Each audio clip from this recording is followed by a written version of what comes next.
Κοιτώντας από ψηλά, βλέπουμε έναν από τους πολλούς πλατανεώνας των Σερβίων.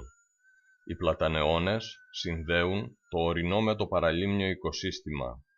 Είναι πηγή ζωής.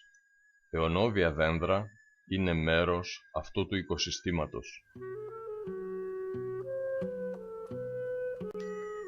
Οι πλατανεώνες είναι πηγή ζωής. Εκτός από το πλούσιο οξυγόνο που μας παρέχουν, μπορούμε να περάσουμε μαζί τους πολλές ώρες γαλήνης και ξενιασιάς. Εκεί που φύτρωνε φλισκούνι κι άγρια μέντα και έβγαζε η γη το πρώτο της κυκλάμινο. Όμως κάποιοι δεν έχουν την ίδια γνώμη.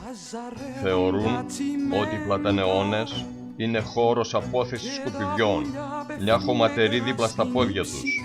Δεν τους ενδιαφέρει αν τα παιδιά τους παίζουν μαζί με τα σκουπίδια τους.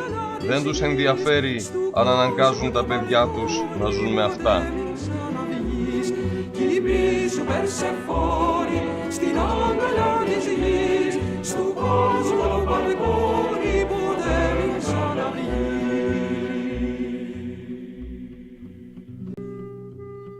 Άλλοι θέλουν να εξαφανίσουν το δάσος, κόβοντας τα δέντρα.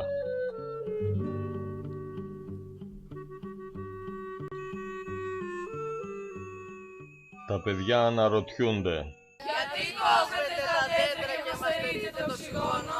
Μη λερώνετε το μέρος! Αφήστε μας να